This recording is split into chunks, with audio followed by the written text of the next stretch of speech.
जितना भी ड्रामा, जितना भी नाटक चल रहा था, जितनी भी प्रक्रिया चल रही थी, अगर आप इसको स्टडी करें तो इससे आपको पता लगेगा कि ट्रंप के जितने नाटक, ड्रामे, ये स्ट्रैटेजियाँ थी वो हवा में नहीं थी। और इस सारे कैमोफ्लेज में कुछ ऐसी चीज़ें सामने आई, कुछ ऐसी चीज़ें बताई जिससे भारत की सुरक्षा, साउथ एशिया की सुरक्षा और अमेरिका की जो रणनीति है वो कहीं ना कहीं हमारे सामने आती है। अब क्या चीज़ें हैं, क्या सुरक्षा है, क्या रणनीति है, इस पर बात करेंगे। देखिए, चाइना, फॉक्स न्यूज़ ने ये खुलासा किया है कि चाइना अपना न्यूक्लियर आर्सेनल बहुत तेजी से बढ़ा रहा है और अपने लॉन्ग रेंज मिसाइल्स को बहुत तेजी से बढ़ा रहा है। उनका मतलब है कहीं ना कहीं अमेरिका की डोमिनेंस को खत्म करना। उनका मतलब है एशिया में अपना वर्चस्व एस्टैब्लिश करना है कि चाइना का न्यूक्लियर डिटरेंस इतना हो कि आप उसके साथ भिड़ने की हिम्मत ही न करें।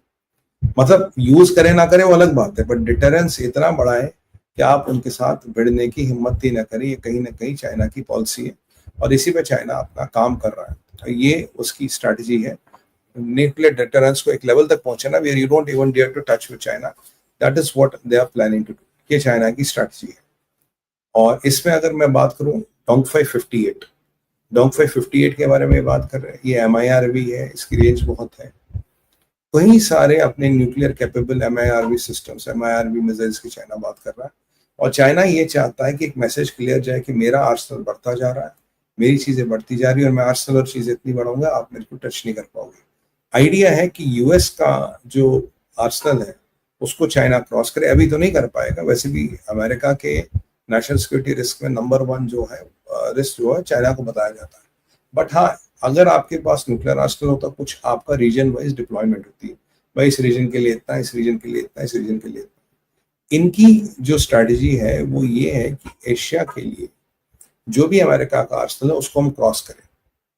मान लीजिए अमेरिका के पास अभी 1000 या 2000 न्यूक्लियर बॉम्ब्स डिप्लॉयड है and may be some 20-30 are protect interest in China, in sorry Asia. तो उस न्यूक्लियर आर्सेनल को हम पार कर लें। अगर उनके पास मान लीजिए 300 बॉम्ब्स डिप्लॉयड है तो हम 400-500 बॉम्ब्स बनाए। वैसे भी चाइना के पास करीब करीब भी 500 बॉम्ब्स जो माना जाता है डिप्लॉयड है और 5 साल के अंदर they will cross 1000 bombs deployed. एक न्यूक्लियर बॉम्ब होना अलग चीज है, न्यूक्लियर बॉम्ब आपके कितने डिप्लॉयड है ये दो अलग अलग चीजें हैं। आपके पास, रशिया के पास 7,500 करीब न्यूक्लियर बॉम्ब्स है, पर ये माना जाता है जो डिप्लॉयड है, इनकी जो मिसाइल्स पे उन्होंने लाद रखे, तैयार कर रखे, वो 1000 से ज्यादा है। तो आपके पास है कितने और डिप्लॉय कितने, ये दो अलग अलग चीजें। तो ये अपनी डिप्लॉय बनाना भी ज्यादा करे, डिप्लॉयमेंट भी ज्यादा करे। क्योंकि एक जो चाइना की पहले पॉलिसी होती थी वो होती थी मिनिमम स्ट्रैटेजिक डिटरेंस।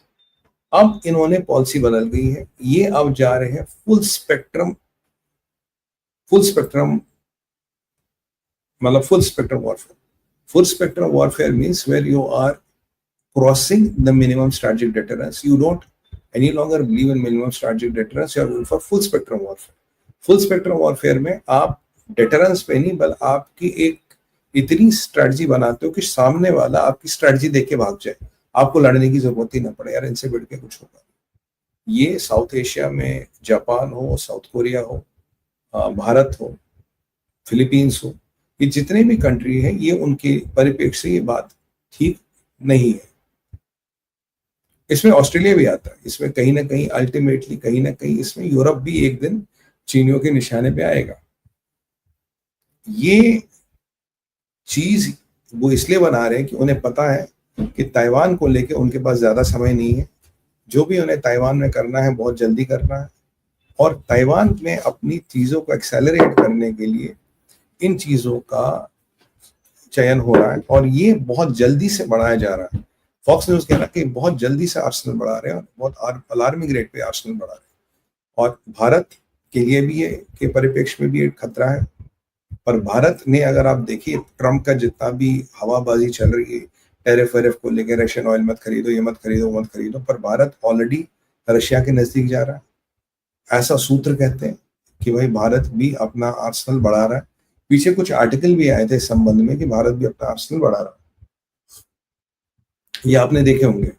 तो ऐसा नहीं कि भारत पीछे है, भारत भी अपना आर्सेनल बढ़ा रहा है। अगर ये लोग बढ़ा रहे हैं हम भी बढ़ा रहे हैं। भारत रशिया से दोस्ती कर रहा है, भारत काफी ऐसे अस्त्र शस्त्र बना रहा है जिसको इन सब थ्रेट्स को टैकल करने के लिए कामयाब होंगे। और आपको याद होगा कि एक चाइना ने एक non hydrogen fusion bomb type भी एक टेस्टिंग की थी, जिसके बारे में हमने बात की थी। अब उसके प्रक्रिया क्या है उसमें आज नहीं जाएंगे, but China is rapidly expanding it's Arsenal. तो भारत रशिया से दोस्ती कर रहा है, भारत अब भी अमेरिका से ट्रेड डील चाहता हो जाए, भारत फ्रांस से दोस्ती कर रहा है। इसीलिए मैं कह रहा था कि मैंने आज कई टीवी चैनलों के माध्यम से भी कहा है कि भारत, रशिया, इजराइल और फ्रांस को एक मिलिट्री अलायंस बनाने की बहुत सख्त जरूरत है, ताकि आप अमेरिकन मिलिट्री इंडस्ट्री पे डिपेंडेंट ना रहे, और ये जो विस्तारवादी चाइना की नीतियां हैं आप इसको काउंटर कर पाए। तो मेरे को उम्मीद है कि शायद गवर्नमेंट में कोई सुन ले, या शायद इस पे कुछ बातचीत हो सकता कुछ बातचीत हो भी रही है, ये भी तो संभव है ना, बातचीत हो रही है। अब ऐसा तो नहीं हम उनको बताएंगे तब वो करेंगे, they already know what they are doing. तो हो सकता है ये भी बातचीत कुछ हो रही है। ये ट्रंप क्या, ये जो आजकल फियास्को चल रहा है, ट्रंप की जो टीआरपी की जंग चल रही है, इसमें ये चीज कहीं ना कहीं छुप गई है। But Bharat is working on all kinds of vectors and weapons which will be good enough to counter this Chinese threat, which includes अगर हमें कुछ अपना न्यूक्लियर डेटरेंस बढ़ाना है तो हमें बढ़ाना पड़ेगा। और ऐसे परिप्रेक्ष्य में एक सवाल जो बहुत जरूरी आता है हमारे सामने, वो ये है कि क्या भारत की नो फर्स्ट यूज पॉलिसी अब भी वैलिड है। मैं शुरू से इस चीज को मानता हूं कि भारत की नो फर्स्ट यूज पॉलिसी नहीं होनी चाहिए। मैं शुरू से इस चीज को मानता हूं कि भारत को अपनी नो फर्स्ट यूज पॉलिसी का फिर से they have to revisit it, because no first use policy आजकल के डेट में with the rogue neighbors is not workable। तो मैं मानता हूं कि मेरा ये अनुमान है कि बहुत जल्दी नो फर्स्ट यूज पॉलिसी पे भारत फिर विचार करेगा, विचार करना पड़ेगा, और संभवतः इस पॉलिसी को स्क्रैप कर दिया जाएगा। ये मेरा पर्सनल मत है, और ये होना भी चाहिए। मैं आपको बताऊं तो एक तो ये यहाँ बड़ा इंपॉर्टेंट एस्पेक्ट है। हाँ, बट भारत जो भी तैयारी करनी है, जो सब भी करना है, तैयारियां हो रही है। और मैं आपको बता दूं कि भारत भी, कुछ आर्टिकल आए थे उनको मैं कोट करते हुए कह रहा हूँ, भारत भी अपना हर तरह का असला बढ़ा रहा है। ऐसा नहीं है भारत पीछे। तो चाइना की कोई भी खबर थोड़ी बड़ी बन जाती है, भारत भी अपना असला बना रहा था, भारत कहीं पीछे नहीं। Bharat is not playing wait and watch, we are ahead of the curve and we are developing all kinds and type of weapons। तो ये तो एक यहाँ डेवलपमेंट हो गई। ट्रंप ने ना सारे टीआरपी खा गया, टैरिफ ये पागलपन जो चल रहा है। यहाँ एक बड़ी जबरदस्त खबर हो रही है, मोहम्मद पज़ेश्कियन, ईरान का प्रेसिडेंट, ये जा रहा पाकिस्तान। मोहम्मद पज़ेश्कियन जा रहा पाकिस्तान। वहां ट्रंप ने वो पागलपन शुरू कर दिया, रशिया के अगेंस्ट सब न्यूक्स डिप्लॉय कर रहे हैं, सबमरीन्स डिप्लॉय कर रहे हैं, जिससे बच्चों का खेल हो रहा हो। पर यहाँ मोहम्मद पज़ेश्कियन पहुंचा पाकिस्तान पहुंचा 2 दिन के दौरे पे, 2 दिन के दौरे पे। और एजेंडा आप सुन के हैरान होंगे, एजेंडा क्या है। एजेंडा है पज़ेश्कियन साहब का, China, Iran, Pakistan to Europe एक कॉरिडोर बनाना। China, Pakistan, Iran to Europe एक कॉरिडोर बनाना। और ये कॉरिडोर आपके INSTSTC, सीपेक, और ये जो भारत वाला कॉरिडोर है जो हमने G20 में IMAC जो हमने प्रपोज किया था, उस कॉरिडोर का एक पैरेलल कॉरिडोर। क्योंकि पज़ेश्कियन के दिमाग में एक चीज तो आ गई, INSST रशिया